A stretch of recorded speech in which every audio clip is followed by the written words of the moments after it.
यही कहता है, फॉर्मेट यही कहता है कि जिस फॉर्मेट पे आप जा रहे हो, जैसे कि अगर उसने एक बार वो कैप्टन बन गई और दोबारा मैच में आपने उसे फिर से कैप्टन नहीं बनाया और वो कैप्टन बन गई, इसका मतलब ये नहीं है कि तीसरे मैच में भी बन जाएगी। तो आपको थोड़ा सा इस चीज़ के लिए पेशेंस रखना पड़ेगा, क्योंकि अगले मैच में उसकी कैप्टेंसी और बढ़ जाएगी और डेफिनेटली वो फ्लॉप होगी। क्योंकि देखो क्या होता है कि हमें यही ग्रैंड लीग के अंदर ट्राई करना होता है। हालांकि इन सारी चीज़ों के ऊपर हम लोग अच्छे से बाद में डिस्कस करेंगे। फिलहाल हम लोग आज के मैच के बारे में बात करते हैं। दिल्ली और आरसीबी दिल्ली को हराकर फाइनल जीती थी। क्या वो बदला आज लेने वाली है दिल्ली? कैसे होगा, हर कुछ डिटेल से समझेंगे। अच्छे स्ट्राइक रेट के अकॉर्डिंग कौन से बैट्समैन हैं, पिच के ऊपर किस तरीके से बैटिंग ऑर्डर चल रहा है, और यूपी का भाई साहब कुछ नहीं कह सकते। कल यूपी के फेवर में मैंने पूरी टीम बनाई और लंका लग गई, ठीक है। तो यूपी में सबसे बड़ी जो कमी थी, जो पिछले साल भी देखने को मिली थी, इस साल भी इनके बैटिंग ऑर्डर में बहुत सारे चेंजेस होते हैं। एक तो जो रिदम होता है, खिलाड़ियों के रिदम को ये लोग ब्रेक कर देते हैं। स्टार्टिंग में चाहिए हार्ड हिटर बैट्समैन, और ये लोग इंडियन प्लेयर्स को भेज रहे हैं जो कि खेलते तो हैं लेकिन गलती से सारे शॉट मारते हैं। और वहीं पर अगर आप और भी जो टीम है उनके प्लेयर्स को देखो तो सारे हार्ड हिटर बैट्समैन को लोग अच्छे से टीम को मैनेज करते हैं। यहाँ पर थोड़ी सी कमी यूपी के साइड से हमें देखने को मिली है।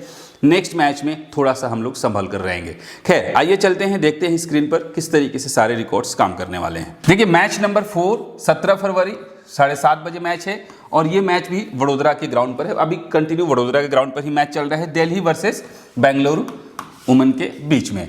ओवरऑल बैलेंस्ड विकेट है। मैंने कल भी बताया था कि यहाँ पर जो अच्छा करेगा उसको विकेट मिलेगा, जो अच्छा करेगा वो यहाँ पर अच्छे खासे रन बनाएगा। तो एक तरीके से बैलेंस्ड विकेट है। बैटिंग भी हो रहा है प्रॉपर तरीके से और बॉलिंग भी हो रहा है, टर्न भी मिल रहा है। प्रिया मिश्रा जैसा खिलाड़ी, पिछले मैच में मैंने उसे सारे टीम में रखा था और कल के टीम में उसे मैंने हटा दिया था और बहुत बड़ी मिस्टेक हो गई। खैर आइए दिल्ली वुमेन के प्लेयर्स की बात करते हैं। मेग लैनिंग और शेफाली वर्मा दोनों ओपनिंग कर रही हैं। रेड्रिग्यूज 3 नंबर पे, कैप्सी 4 नंबर पे। इन दोनों का रोटेशन हो सकता है कभी भी, याद रखिएगा। इसके बाद अन्नाबेल सदरलैंड, निकी प्रसाद, इनकी जगह पे, निकी प्रसाद की जगह पे हो सकता है मे बी कि आपको मैरिजन काप खेलते हुए दिखाई दे। तो थोड़ा सा आप लोग को देखना होगा। सारा ब्राइस है, राधा यादव, मिन्नू मानी, शिखा पांडे, अरुंधति रेड्डी, ये है पॉसिबल प्लेइंग 11 दिल्ली के साइड से। पावर प्ले और अगर डेथ की बात करें कि दिल्ली के साइड से पावर प्ले में कौन बॉलिंग कर रहा है, शिखा पांडे पहला, तीसरा और 5वां ओवर की, अलीसा कैप्सी दूसरा, अरुंधति रेड्डी तीसरा और मीनू मानी जो है 6ठा ओवर। डेथ ओवर्स में सदरलैंड 16 से 20, अरुंधति रेड्डी 17, शिखा पांडे 19 और मीनू मानी 18। तो ओवरऑल यही प्लेयर्स जो हैं इंपॉर्टेंट हैं। इन्हीं में से कोई 1, 2 से 3 विकेट लेकर जाएगा। बेंगलुरु की तरफ से बात करते हैं।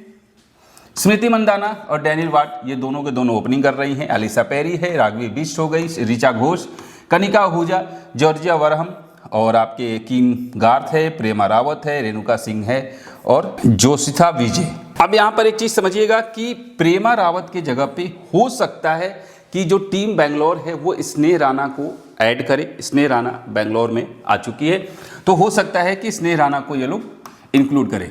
अब हम बात कर लेते हैं यहाँ पर पावर प्ले के साइड से। पावर प्ले में रेणुका सिंह पहला, तीसरा और 5वां, किम गार्थ दूसरा और चौथा और जोशिता विजय 6ठा ओवर। डेथ ओवर्स में जोशिता विजय 16 से 18 ओवर डाल रही है, रेणुका सिंह 17 और जॉर्जिया वरहम 19, किम गार्थ 20। और इस मैच में ये जो 2 खिलाड़ी हैं इन पर नजर रखिएगा, वरहम और किम गार्थ, ये दोनों इंपॉर्टेंट हो सकती हैं आज के मैच के लिए। अब हम देखते हैं जो 3 मैचेज इस ग्राउंड पर हुए। देखिएगा पहले मैच में एशले गार्डनर कैप्टन बनी और फिर दूसरा जब मैच हुआ इस ग्राउंड पर एशले गार्डनर कैप्टन बनी।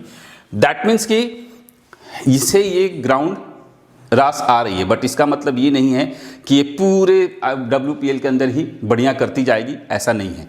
अब यहाँ पर फोकस क्या करना है, पैटर्न क्या कहता है। देखिए यहाँ पर और यहाँ पर अगर ध्यान से देखिए तो इस मैच में 3 और 3 6 ऑलराउंडर, यहाँ पर 3 और 2 5 ऑलराउंडर और यहाँ पर 4 ऑलराउंडर, यानी कि ऑलराउंडर्स हमें मिनिमम 4 से 6 ऑलराउंडर हर हाल में अपने टीम में रखना होगा। सबसे पहला पैटर्न आपको ये फोकस करना है। दूसरी बात, बॉलिंग सेक्शन में 2, 2 और 3, तो कहीं ना कहीं 2 से 3 बॉलर हमें रखने की जरूरत पड़ेगी। हमें सारा का सारा जो फोकस होगा वो बैट्समैन पर और ऑलराउंडर पर होना चाहिए, और यही पैटर्न आपको सेट करके चलना है। यही पैटर्न आपको ग्रैंड लीग में अच्छे रैंक लेकर आएगा।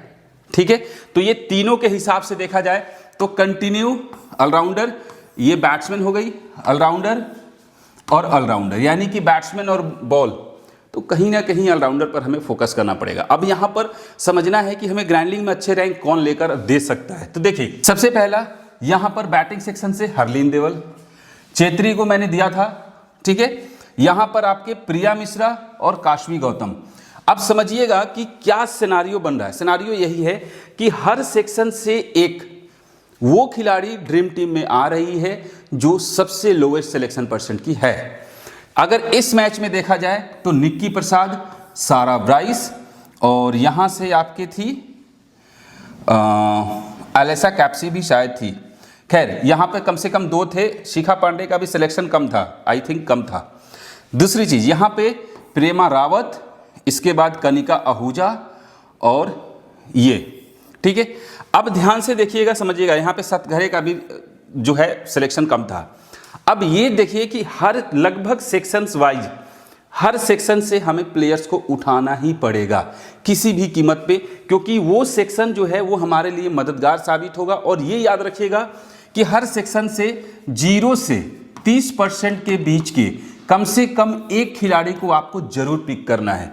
जैसे यहां पर देखिए, बैटिंग सेक्शन से तो कहीं ना कहीं बैटिंग सेक्शन से एक ड्रीम टीम के प्लेयर निकल रहे हैं 0 से 30%। बॉलिंग ऑप्शन में देखा जाए तो 1, 2 इसमें नहीं निकला, लेकिन कहीं ना कहीं बॉलर्स भी एक सीवीसी कह रहा हूं, मतलब कि लो सिलेक्शन परसेंट के खिलाड़ी निकलते हैं। तो आपको सेक्शन पर फोकस करना पड़ेगा। इसके ऊपर वीडियो चाहिए, इसके ऊपर डिटेल्स वीडियो चाहिए, तो थोड़ा सा टाइम तो लगेगा, बट मैं बना दूंगा ताकि आप लोगों को सारी चीजें समझ में आ जाए। मैं प्रूफ के साथ आपको दिखा दूंगा। खैर, अब आइए आगे बढ़ते हैं। अब देखिए, यहां पर वडोदरा का जो ग्राउंड है, तीनों ही मैच यहां पर चेस किया गया है। स्पिनर्स को विकेट सेकेंड इनिंग में भी मिल रहा है, स्पिनर्स को विकेट यहां पर फर्स्ट इनिंग में भी मिल रहा है। तो स्पिनर्स हमें हर हाल में रखना है। टीम जो 2 लास्ट मैच हुए थे 10-10 विकेट गिरे थे। पहला मैच हुआ था जब 5 विकेट गिरा था, बट मैं यही कहता हूं 5 से 8 विकेट फर्स्ट इनिंग में गिरेगा। एवरेज स्कोर जो होगा 140 से लेकर 180 के आसपास में दिखाई दे सकता है। आज दोनों ही टीम के बैट्समैन जो है, बैटिंग ऑर्डर स्ट्रांग है, तो 200 प्लस भी जा सकता है। क्लियर है। सेकेंड इनिंग में रन चेज हो रहा है, तो आपको उसके ऊपर फोकस करना पड़ेगा। अब देखिए, फर्स्ट इनिंग, जैसा कि मैंने बोला था, फर्स्ट इनिंग में क्या हो रहा है, 1 और 1। कहीं ना कहीं अगर ध्यान से देखा जाए तो मैंने कल भी बोला था कि टॉप 3 में कोई एक बैट्समैन जो है वो अच्छा खासा खेल रहा है। लेकिन अब हालांकि 3 मैचेज इस ग्राउंड पर हो चुके हैं जिसमें कि टॉप 3 में से कोई एक खिलाड़ी आ रहा है। दोनों ही देखिए, यहां पर ओपनर फ्लॉप। क्या होगा, आज भी फ्लॉप हो सकता है, चांसेस थोड़ा सा कम लग रहा है। रीजन भी है मेरे पास, बट टॉस के बाद डिपेंड करेगा कि टॉस के बाद कौन सी टीम बैटिंग फर्स्ट करती है, कौन सी टीम बैटिंग सेकंड करती है। लेकिन मेरा मानना है कि आज टॉप 3 में कोई 2 प्लेयर जो हैं। इंडिया में 90% मेडिसिन तो जेनेरिक मैन्युफैक्चरर ही बनाते हैं, फिर बड़े बड़े MNCs आकर वो अच्छा कर सकते हैं। प्लस इसके बाद आपको 3, 4, 5 में से किसी एक या फिर 2 खिलाड़ी को आप लोग पिक कीजिएगा। लेकिन समझिएगा यहां पर क्या हो रहा है। फर्स्ट इनिंग के अंदर 79, 42, 39, यानी 4 नंबर का खिलाड़ी बहुत बढ़िया परफॉर्मेंस कर रहा है। कहां पर, फर्स्ट बैट में। तो आपको 4 नंबर के खिलाड़ी को रखना है, प्लस टॉप 3 में से कोई 2 खिलाड़ी या मिनिमम 1 खिलाड़ी को तो लेना ही लेना है। अब समझिएगा कि दोनों ही साइड से कौन कौन आ रहा है। यहां से आरसीबी की तरफ से स्मृति मंदाना है, डी वाइट है, ये दोनों के दोनों। इसके बाद एलिसा पेरी है। टॉप 3 में ये 3 खिलाड़ी हैं। क्या ये तीनों फ्लॉप होंगे, ये एक बहुत बड़ा सवाल है। जवाब दीजिएगा, फ्लॉप है या नहीं है। अगर इन तीनों में से कोई एक भी चलेगा तो आपको पता है कि रन कहां जाएगा। इसीलिए बोल रहा हूं। और अगर दिल्ली के साइड से देखा जाए तो मेग लाइनिंग है, एलेसा कैप्सी है, मेग लाइनिंग, शेफाली वर्मा, इसके बाद एलेसा कैप्सी या जामिमा रोड्रिग्यूज। तो कहीं ना कहीं दोनों ही साइड से बैटिंग ऑर्डर जो है वो कंप्लीट बिल्कुल ही स्ट्रांग है। तो मुझे नहीं लगता है कि ये वाली सिचुएशन जो है होगी कि टॉप 3 बैट्समैन फ्लॉप होंगे। कम से कम 2 खिलाड़ी को चलना चाहिए और 4 नंबर के खिलाड़ी, बाकियों को रोटेशन में डालिएगा। सेकेंड इनिंग में भी सेम सिनारियो होगा। यहां पर ऐसा नहीं है कि सेकेंड इनिंग में भी ओपनर फ्लॉप होंगे। तो आज के मैच में बैट्समैन पर फोकस करना है, खास तौर से ओपनर्स पर। ओके, बॉलिंग की अगर बात किया जाए तो लास्ट वाला बॉलिंग मैंने ऐड नहीं किया था, बट आपको right arm fast medium bowler, ठीक है, एक रखना है। दूसरा कोई स्पिनर हमें अपने टीम में रखना होगा, और स्पिनर कौन सा हो सकता है, या तो लेफ्ट आर्म ऑर्थोडॉक्स या फिर लेग ब्रेक। लेग ब्रेक को सेकंड में ट्राई करना और ऑफ ब्रेक को फर्स्ट में ट्राई करना, फर्स्ट बॉल में। याद रखिएगा, ये सिनारियो यहां पर बनते हुए दिखाई दे रहा है। अब हम लोग सीधा आगे बढ़ते हैं। सबसे पहले देख लेते हैं, ये बता चुका हूं मैं, इसका स्क्रीनशॉट लेना है, आप लोग ले लीजिए, इससे पता चलेगा किस खिलाड़ी का क्या रिकॉर्ड है, ठीक है। अब देखिए टॉप प्लेयर्स की बात कर लेते हैं। आज के मैच में मैग लैनिंग 10 मैच में 346 रन बनाई है, 34 का एवरेज है, 120 का स्ट्राइक रेट है। शेफाली वर्मा 10 मैच में 352 रन है, 39 का एवरेज है, 163 का स्ट्राइक रेट है। एलिसा पेरी 9 मैच में 396 रन, 79 और 130 का स्ट्राइक रेट है। बट यहां पर देखिए 7 विकेट भी लेके जा चुकी है, लेकिन इसको बैटिंग में याद रखिएगा, इस एलिसा पेरी को बैटिंग सेक्शन में रखा गया है। तो कहीं ना कहीं बैटिंग सेक्शन के होने की वजह से थोड़ा सा डाउट है कि इसको बॉलिंग दिया जाएगा या नहीं, ये थोड़ा सा कंफ्यूजिंग है, बट रिकॉर्ड अच्छा है। स्मृति मंदाना 10 मैच में 296 रन, 29 का एवरेज है और 134 का स्ट्राइक रेट है। विकेट टेकर में मैरिजन काप 7 मैच में 11 विकेट, शिखा पांडे 10 मैच में 11 विकेट और जर्जियो वारहम 10 मैच में 7 विकेट लेके जा चुकी है। तो ये टॉप के प्लेयर्स हैं आज के मैच के लिए। Players with best strike rate अगर देखा जाए तो शेफाली वर्मा 18 बॉल खेली, 43 रन बना के गई थी, 238 का स्ट्राइक रेट से बैटिंग की है। तो अच्छे स्ट्राइक रेट वाले जो खिलाड़ी हैं वो यहां पर आपको दिखाई दे रहा है, शेफाली वर्मा, ऋचा घोष, कनिका आहूजा, सारा ब्राइस और एलिसा पेरी। अगर देखिए शेफाली वर्मा 18 पे 43, 238 का है, जिसमें 2 छक्के और 7 चौके शामिल हैं। तो देख लीजिए कितने एक्स्ट्रा पॉइंट भी दी है न्यू फैंटेसी पॉइंट के आधार पे। ऋचा घोष 64 रन बनाई है, 27 पे 237 का स्ट्राइक रेट है, 7 चौके और 4 छक्के लगा के गई है। कनिका आहूजा भी 13 बॉल में 30 रन बनाई है। सारा ब्राइस भी 10 बॉल में 21 रन बनाई है। 200 के आंकड़े वाले ये 4 खिलाड़ी हैं, और इसके बाद एलिसा पेरी। तो ये टॉप के प्लेयर्स हैं जिनके स्ट्राइक रेट जो है इस मैच में आपको बेस्ट दिखाई देने वाला है। प्लस 2 प्लेयर और भी आप जोड़ सकते हैं, जैसे कि स्मृति मंदाना भी है जो आज अच्छा कर सकती है। दिल्ली कैपिटल वुमेन्स के प्लेयर जो वेन्यू पर अच्छा कर रही हैं, तो वेन्यू पे देखिए मेग लैनिंग 1 मैच में 15 रन बनाई, और शेफाली वर्मा 1 मैच में 43 रन है। जामिमा रोड्रिग्यूज का 1 मैच में 2 रन है। एलिसा कैप्सी 1 मैच में 16 रन। अनाबेल सदरलैंड आपको 1 मैच में 13 रन। निकी प्रसाद का 1 मैच में 35 रन। तो अब समझिएगा कि किसको, देखिए रोड्रिग्यूज मैंने क्लियर बोलता हूं सेकंड बैट में इतनी अच्छी नहीं खेलती है। शेफाली वर्मा, मेग लैनिंग थोड़ा सा अच्छे स्ट्राइक रेट से बैटिंग करने वाली हैं, तो इनके ऊपर थोड़ा सा नजर रखना पड़ेगा। बॉलिंग ऑप्शन में अनाबेल सदरलैंड को 1 मैच में 3 विकेट मिला इस ग्राउंड पर, और शिखा पांडे को 1 मैच में 2 विकेट मिला है। बाकी आज के मैच के लिए थोड़ा सा रोटेशन वाली खिलाड़ी और ट्रम्प खिलाड़ी बनेंगी, वो होंगी राधा यादव और अरुंधति रेड्डी। इनके ऊपर आपको नजर रखना होगा। दिल्ली वुमेन्स के प्लेयर हेड टू हेड की बात करें, मेग लैनिंग 5 मैच में 150 रन बनाई है, 30 का एवरेज है हेड टू हेड में, और शेफाली वर्मा का 5 मैच में 201 रन, 40 का एवरेज है।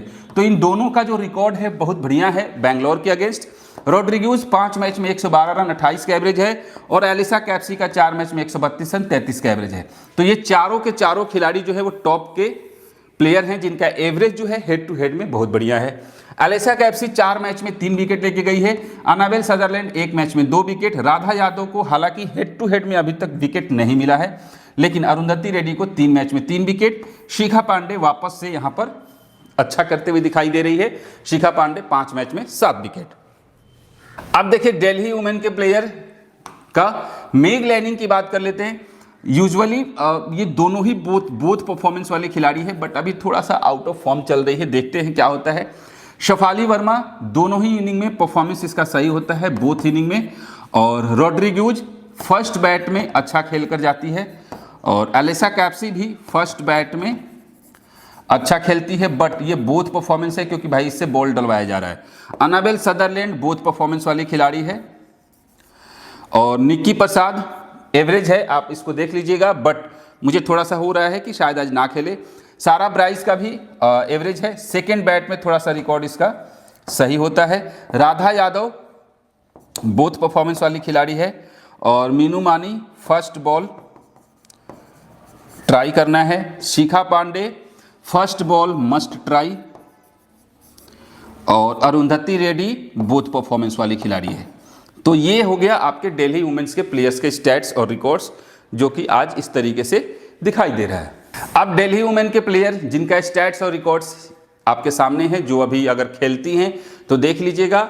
मैरिजन काप है, जेस जोनासन है। अब आइए बेंगलोर वुमेन के प्लेयर एक एक मैच खेले हैं। स्मृति मंदाना एक मैच में 9 रन बनाई, डैनियल वाइट एक मैच में 4 रन बनाई है, एलिसा पेरी अच्छा रिकॉर्ड है, एक मैच में 57 रन बनाकर गई थी, और ऋचा घोष भाई साहब ये तो भाई तगड़ा खेल के जाती है, काना नहीं है। कनिका आहूजा भी पारी अच्छी खेल कर गई है। वहीं पर बॉलिंग ऑप्शन में रेणुका सिंह एक मैच में 2 विकेट, बाकी सबको या तो एक एक विकेट मिले हैं या नहीं मिले हैं। तो थोड़ा सा बॉलिंग नहीं, न्यू फैंटेसी पॉइंट सिस्टम के आधार पे हमें सबसे ज़्यादा फोकस बैट्समैन के ऊपर करना पड़ेगा, वो दिमाग में आप लोग जरूर रखिएगा। बेंगलुरु के प्लेयर्स का head to head, Smriti Mandhana 5 match में 153 रन, 31 का एवरेज है, वाइट खेली नहीं है। एलिसा पेरी 4 मैच में 182, 91 का एवरेज है भाई। एलिसा पेरी दिल्ली के अगेंस्ट बहुत तगड़ा खेलती है। ऋचा घोष 5 मैच में 126 रन, 42 का एवरेज है। तो 3 खिलाड़ी वापस से, ये तीनों के तीनों खिलाड़ी हेड टू हेड परफॉर्मेंस। तो मैं बोल ही रहा हूँ, आज का जो टीम होगा ना, मुझे लगता है 80% स्मॉल लीग की टीम बनेगी। अब देखिए यहाँ पर किम गार्थ 2 मैच में 2 विकेट, जी वरहम को 4 मैच में 0 विकेट, यानी हेड टू हेड में इसे कभी विकेट नहीं मिले हुए अभी तक 4 मैच में। एलिसा पेरी को भी हेड टू हेड में विकेट नहीं मिला है।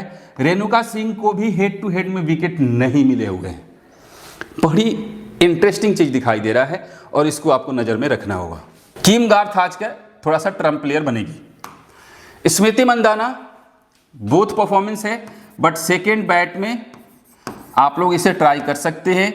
डैनियल वाइट फर्स्ट, इसको तो बोथ परफॉर्मेंस कर लो, और एलिसा पेरी बोथ परफॉर्मेंस वाली खिलाड़ी है। और राघवी बिष्ट एक मैच खेली है, 25 रन सेकेंड में बनाई है। इसको अभी ऐसे ही लेके चलो, ट्रम्प प्लेयर बन के निकलेगी, बाहर निकलना होगा तो वो भी डिपेंड करता है किस तरीके से होगा। ऋचा घोष सेकेंड बैट में तगड़ी खेलती है, second bat. Kanika Ahuja both performance वाली खिलाड़ी है, और जॉर्जिया वरहम बोथ परफॉर्मेंस वाली खिलाड़ी है। Kim Garth second ball must try, और प्रेमा रावत अभी एवरेज कुछ नहीं है, जोशिता विजय कुछ नहीं है, रेणुका सिंह फर्स्ट बॉल। तो ये हो गया आपके बेंगलुरु की तरफ से प्लेयर्स का स्टैट्स और रिकॉर्ड्स। बेंच पर जो खिलाड़ी बैठे हुए हैं उनका रिकॉर्ड आपके सामने रखा हुआ है, देख लीजिएगा। अच्छा, टेलीग्राम पर मैं आप लोगों को और कुछ प्लेयर बैटल का रिकॉर्ड भेजूंगा, बड़ी इंटरेस्टिंग रहेगा, देखिएगा। शेफाली वर्मा को एलिसा पेरी ने 8 इनिंग में 4 बार आउट किया है T20 में, याद रखिएगा। और रोड्रिग्यूज को एलिसा पेरी ने 10 इनिंग में 2 बार आउट किया है, और किम गार्थ ने 3 मैच में 2 बार आउट किया है रोड्रिग्यूज को। एलिसा कैप्सी को रेणुका सिंह ने 8 इनिंग में 2 बार आउट किया है। इसके बाद स्मृति मंदाना, हालांकि अच्छी खिलाड़ी है, टॉप की खिलाड़ी है, तो बहुत सारे लोगों के रडार पे रहेगी। तो मैरिजन काप ने 15 इनिंग में 4 बार आउट किया है, शिखा पांडे ने 5 इनिंग में 2 बार आउट किया है, सदरलैंड को 5 इनिंग में 2 बार आउट किया है सदरलैंड ने, एलिसा कैप्सी ने 5 इनिंग में 2 बार आउट किया है। तो सबके रिकॉर्ड यहाँ पर दिखाई दे रहे हैं। अब एलिसा पेरी की बात करें तो राधा यादव ने 7 मैच में 2 बार आउट किया, मैरिजन काप ने 6 मैच में 3 बार आउट किया, और जेस जोनासन ने 22 इनिंग में 8 बार आउट किया है एलिसा पेरी को। तो एलिसा पेरी पे भी खतरा तो है। इसके बाद बात करते हैं यहाँ पर हम लोग डैनियल वाइट की। राधा यादव ने 8 इनिंग में 2 बार आउट किया, मैरिजन काप ने 14 इनिंग में 4 बार आउट किया, और जोनासन को 12 इनिंग में 4 बार आउट किया। ऋचा घोष को सदरलैंड ने 5 इनिंग में 3 बार आउट किया है ओडीआई फॉर्मेट में। देखिए, ये 5 वो खिलाड़ी हैं जिनके ऊपर क्रिकेट में ग्रैंड लीग जीतना है सबसे आसान। इस ऐप की बताई रणनीति से टीम बनाओ। क्रिक मॉन्स्टर ऐप को अभी इंस्टॉल करें और ड्रीम 11 में थोड़ा सा फ्लॉप लिस्ट का टैग है, और इनमें से भी सीवीसी भी बन सकते हैं, इनमें से ही कोई फ्लॉप हो सकता है। ये बड़े खिलाड़ी हैं, ठीक है। सब लोग 90 नहीं 100% होगा, सब लोग इनको लेकर जाने वाले हैं। बट रिस्क कहाँ है? इन 5 में से कम 1 या 2 खिलाड़ी ऐसे जरूर होंगे जो आज के मैच में फ्लॉप्स साबित होने वाले हैं। अब देखिए, अगर मैरिजन काप नहीं खेलती है तो फिर तो आपको कम से कम 1 खिलाड़ी, अगर काप खेल जाती है तो कम से कम 2 खिलाड़ी फ्लॉप हो सकते हैं। अब यहाँ पर आपको रोटेशन में डालना पड़ेगा। जैसे मान लीजिए आपने एलिसा पेरी, स्मृति मंदाना, ठीक है, और मेग लाइनिंग को ले लिया, तो इन दोनों को छोड़ दो, क्लियर। और अगर आपने जैसे मेग लाइनिंग को छोड़ दो, एलिसा पेरी और इन लोगों का एक कॉम्बिनेशन बना लो, तो इस तरीके से ट्राई कर सकते हो, और काप खेलेगी तब तो आपको रखना पड़ेगा। तो ये हो गया, ये वो खिलाड़ी हैं जो आज के मैच में धोखा दे सकते हैं। आज के ट्रम्प प्लेयर हैं ये अभी, बाकी मैं लाइव में भी बता दूंगा और टेलीग्राम पर भी स्क्रीनशॉट भेज दूंगा। अभी रॉड्रिग्यूज है बैटिंग सेक्शन से, जो मुझे लग रहा है आज अगर दिल्ली फर्स्ट बैट करती है तो ड्रीम टीम में आ सकती है। दूसरा किम गार्थ है, अगर रॉड्रिग्यूज फर्स्ट बैट करती है तो किम गार्थ को आपको रखना पड़ेगा, सेकंड में ये अच्छा कर सकती है। और यहाँ से आपके सामने दिखाई दे रही है राधा यादव और अरुंधति रेड्डी, या तो ये दोनों ड्रीम टीम में आएंगे या फिर दोनों में से कोई एक ड्रीम टीम में आ सकती है आज के मैच में। तो इनको आपको इस तरीके से रोटेशन जो है वो करना पड़ेगा। अब देखिए टीम बनाने का क्या है, अभी देखिए फिलहाल के लिए ये टीम जो है वो मैं रेडी कर रहा हूँ, बाकी टॉस के बाद ही मैं फाइनलाइज करने वाला हूँ। समझिएगा यहाँ पर मैंने ऋचा घोष को रखा है, ऋचा घोष, अब यहाँ पर कनिका आहूजा को रखा है। आप चाहो तो ऋचा घोष और यहाँ पे सारा ब्राइस को रख सकते हैं, लेकिन अब समझिएगा कि अगर सेकेंड बैट जाती है बेंगलोर की टीम, सेकेंड बैट जाती है बेंगलोर की टीम, फिर आप यहाँ पे सारा ब्राइस को हटा के आप यहाँ पे ऋचा घोष को हटा के सारा ब्राइस के साथ आप जा सकते हैं। दूसरा अलीसा पेरिस, स्मृति मंदाना, शेफाली वर्मा और मैंने यहाँ पे रॉड्रिग्यूज को रखा। ठीक है, ये सोचकर कि ये फर्स्ट बैट करेंगी। इसके बाद यहाँ पर एनाबेल सदरलैंड है और एलिसा कैप्सी है, मैंने कनिका आहूजा को रखा है। आप चाहो तो यहाँ पे वैरहम के साथ भी जा सकते हैं, याद रखिएगा। शिखा पांडे, किम गार्थ और अरुंधति रेड्डी, अब यहाँ पे रोटेशन करना होगा अरुंधति रेड्डी और शिखा पांडे में, किसके साथ, आपको रेणुका सिंह ठाकुर और राधा यादव के साथ, यही एक रोटेशन है। बाकी आज के मैच में बैटिंग सेक्शन पर फोकस कीजिएगा, बैट्समैन ज़्यादा हैं और ऑलराउंडर में अगर काप खेलेगी तब तो आ जाएगी, नहीं तो ये एक सिचुएशन जो होने वाला है। कनिका आहूजा को आप चाहो तो मीनू मानी के साथ भी रोटेशन कर सकते हैं, ये फिलहाल के लिए है। CBC का भी बेस्ट चॉइस कौन कौन सा होगा ये भी मैं आपको टेलीग्राम पे टॉस के जस्ट बाद बताऊंगा। आई होप थोड़ा सा वीडियो बैटिंग सेक्शन पर फोकस होगा। अरुंधति रेड्डी है, आप चाहो तो यहाँ पे मैंने यहाँ पे रॉड्रिग्यूज को रखा। ठीक है, ये सोचकर कि ये फर्स्ट बैट करेंगे।